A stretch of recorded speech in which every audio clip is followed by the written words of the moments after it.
নমস্কার। তো আমি আবারও চলে এসেছি তোমাদের কাছে নতুন একটা ভিডিও নিয়ে। তো এই মুহূর্তে আমি অবস্থান করছি বাঁকুড়া জেলার কতুলপুরেতে।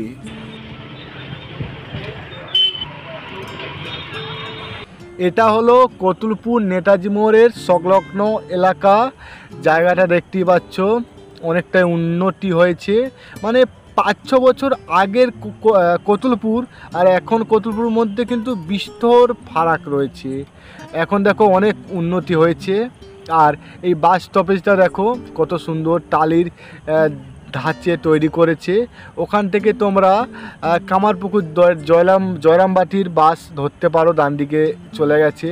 আর বাদিক করে এই যে বাস স্টপেজটা রয়েছে, এখান থেকে তোমরা ডান দিকে আরামবাগ কলকাতা, বাদিকে বিষ্ণুপুর বাঁকুড়ার বাস ধরতে পারো। বাস স্ট্যান্ডের ঠিক পাশেই একটা মা কালীর মন্দির রয়েছে, দেখো খুবই সুন্দর ফুল দিয়ে সাজানো রয়েছে। আর তার ঠিক সামনের যে রাস্তাটা, এই রাস্তাটাই চলে গেছে কামারপুকুর জয়রামবাটির দিকে।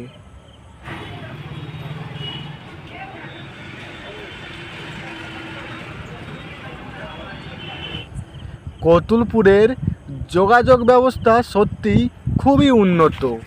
এই রাস্তার ওপর দিয়ে তোমার তারকেশ্বর বাঁকুড়া, তারকেশ্বর খাতড়া, তারপর আরামবাগ পুরুলিয়া, কলকাতা বিষ্ণুপুর, এমনকি কতুলপুর থেকে নামখানার বাস এই রাস্তার ওপর দিয়ে যায়।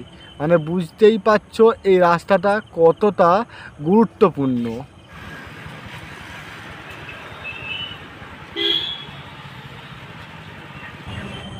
এটাই হলো কতুলপুর থানা, যেটা রয়েছে একদম মেন রোডের ঠিক গায়ে।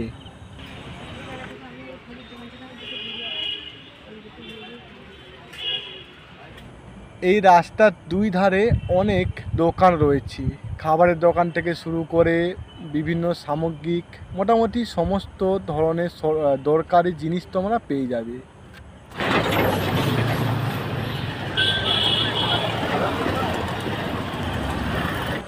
রাস্তার ঠিক বাদিকেই রয়েছে তোমার কতুলপুর সরোজ বাসিনী বালিকা বিদ্যালয়। এটাই হলো বালিকা বিদ্যালয়।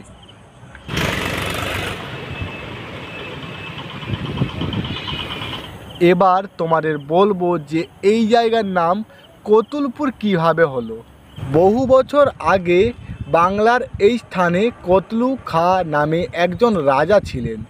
কতলু খাঁ মোগলদের সাথে যুদ্ধে পরাজিত হলে এই অঞ্চল মোগল সাম্রাজ্যের অন্তর্ভুক্ত হয়।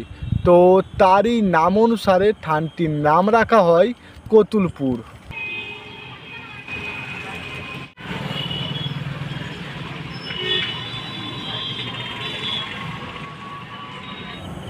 এটাই হলো কতুলপুর উচ্চ বিদ্যালয়, একদম রাস্তার গায়ে।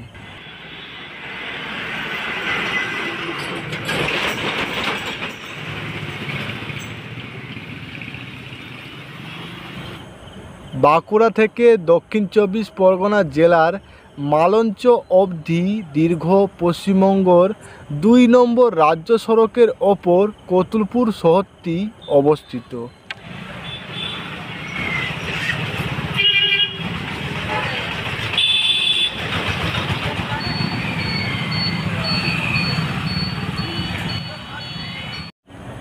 বিদ্যা মন্দির, এটা হলো কতুলপুরের একটি নামকরা দোকান।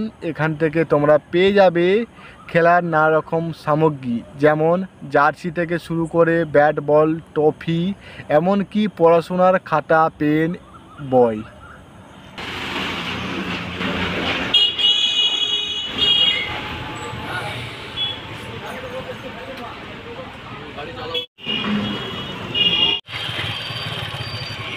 কেমন লাগলো আমাদের ভালোবাসার শহর কতুলপুর? অবশ্যই কিন্তু জানিও।